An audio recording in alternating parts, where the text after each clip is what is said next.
A fixie is pretty much a road bike turned into a track bike. It has, instead of a freewheel or a free coaster on the back hub, it's a fixed gear. The gear's fixed to the hub. Therefore, you cannot stop pedaling. This gear is attached to the hub, so as the tire turns, the crank turns. On my bike, my ratio is pretty high, which pretty much means it takes more muscle to speed it up or slow it down. With a smaller ratio, you can get these things to skid out, and you can come to a stop faster. But when it comes down to it, all you're doing is stopping with your legs. There's no brakes on my bike. Okay, what literal part of the bike is like the ratio? Is it your back gear right here? The ratio between the amount of teeth on this gear to this gear. The amount of teeth. Okay, so if this back gear was bigger and your front gear was smaller, explain that like a little more. It would just create more torque.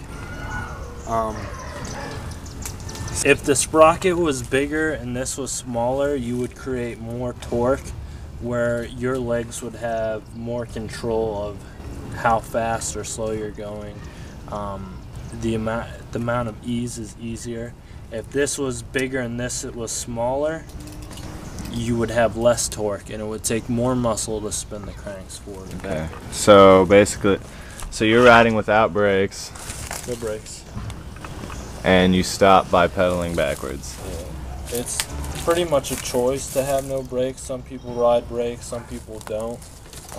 Track bikes don't usually have brakes. A road bike, fixed gear bike has it was designed for certain purposes, whether it be track racing or long distance rides. And a cruiser bike has always been more of a family oriented style bike that has become a trend for young people.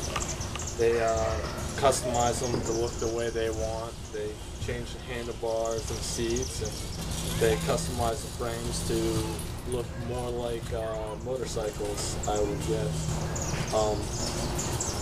The biggest difference is the riding style, for sure. The fact that you're actually using that to ride around for transportation and get somewhere quick, or exercise, or whatever, racing, obviously. This is more just relaxed. It's more about style and how it looks when you're riding by. And it still gets you from point A to point B. Yeah, it does. Same purpose. It's just that everybody, a lot of people do things to fixies and road bikes to make them styled out. Nice paint jobs, it's a more classy thing. These get wild and people customize and modify. It's more of just a shopping bike, basically. Kind of like a motorcycle is, or a chopper bike is. Lately, both fixies and cruiser bikes have been a trend among young people.